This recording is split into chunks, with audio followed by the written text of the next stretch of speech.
Assalamualaikum and hi everyone. Alright, in this video, I will show you how to conduct a hypothesis testing for one sample two-tail test using critical T approach. Okay, for the p-value approach, I will show you in the next video. To illustrate, I will use data from Ireland weekend emergency ward waiting time. I have already written an example here to summarize. The admin of a hospital claims that the average waiting time for emergency ward on weekend is 15 minutes. A random sample of 40 patients who received treatment on weekend from the emergency ward was collected as shown here. Right? So someone want to test whether the mean waiting time at the emergency ward is different from 15 minutes at 5% significance level. Alright, so as usual, we have to have all the 5 steps procedure for hypothesis testing. Step number 1, formulate the hypothesis. Okay, so we should have HO and H1. So what is our HO? To know our HO, we have to come back to this case. Okay, the HO is the status quo. What is usually done at the hospital, the common practice. Okay, it says here the average waiting time. This is the usual practice is 15 minutes. So it is said is 15 minutes. So that means it is equal to, the average is equal to 15 minutes. So see how we write it. HO average is equal to 15 minutes because it is the regular practice as status quo. And please indicate, please see here, equal to indicate a two-tail test. A two-tail test, equal sign here, equal to a two-tail test. Therefore, the denial, the H1 is average is not equal to 15 minutes. Okay, mu is used to indicate, to symbolize average. Okay, so we go to the second step. We have to select significant level. As mentioned in the case, it is 5% significance level. Since it is a two-tail test, then the significance level is 0.05. Alright, and since it is a two-tail test, the critical T value must have two values, positive and negative. So let me show here how it looks. Okay, the rejection region are in both tails.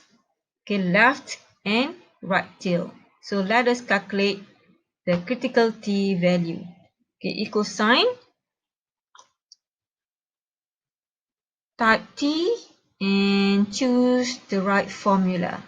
Okay, it is T dot inverse two-tail test because this is a two-tail test. Okay, double click and you have to insert the information of probability, which is 0.05, comma, the degree of freedom 40 minus 1. Okay, and minus 1. That is the degree of freedom for this case. Enter. Okay, then we get the value of critical T. I've already reduced it to 3 decimal places. It is easier for us to see with a smaller decimal places. Okay, so once we got this critical T value, we can straight away put it in the figure. Right, the critical T is 2.023. Please ignore the T value already calculated here. Okay, and the critical T is negative 2.023 and positive 2.023. So these two are the rejection region. We go to the third step to calculate the t-test to see where t is located, whether in the non-rejection or the rejection area. I forgot to close this. Let me, so that you are not confused.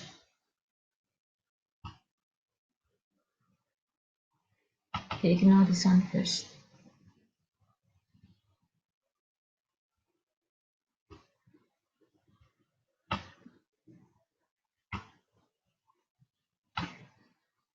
Okay, select and calculate the t statistic. Now we need to calculate the t statistic. Hope you still remember the formula. You need the information of everything is calculated here. Let me delete this one first. Okay, so we should have mean that is already given in the case 15 minutes. We need to have average for the data. We have to have standard deviation for the data and the square root n. So let's calculate the average for the data. Insert the equal sign. Okay, go to the data range. So I'm not going to the data range first. You have to type average, okay, to get the function first. Okay, double click average and then go to the data range, select 14, Control Shift down, enter. Right, and then we calculate standard deviation for the sample. We type STD, take the right formula, that is S for the sample.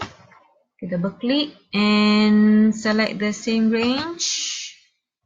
Select the same range. Control Shift down, enter. Okay, so all these I have already reduced it to 3 decimal places. Okay, and now we calculate n, square root n. We just type square root, then double click square root. Okay, put the sample size 40 and enter.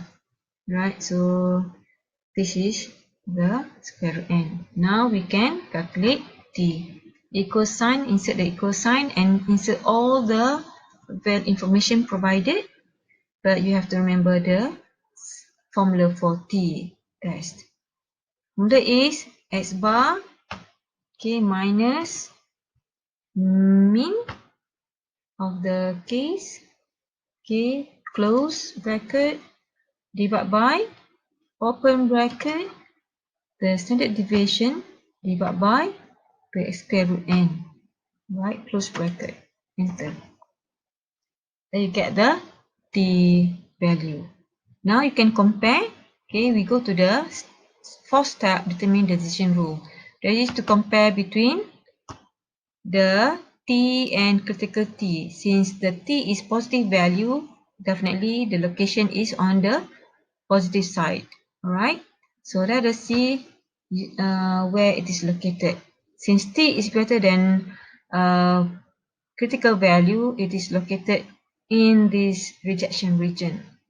Okay, so let us see the decision rule. Okay, comparing the t-test statistics value with critical t value. The t-test 4.092 is greater than the critical t, which is 2.023. Then we see that the t falls under under rejection region. Therefore, we reject the null hypothesis. Happily to reject the null hypothesis because that is our decision to reject the null hypothesis. Then we can draw a conclusion. Okay, since we reject the null hypothesis, thus we have sufficient evidence to conclude that the average waiting time at the emergency ward is different from 15 minutes. Okay, class, I hope you get all the 5 steps procedure, can understand how to test using critical T approach. So with that, I end this video and hope to see you again in the second video, which is on p-value approach. Thank you.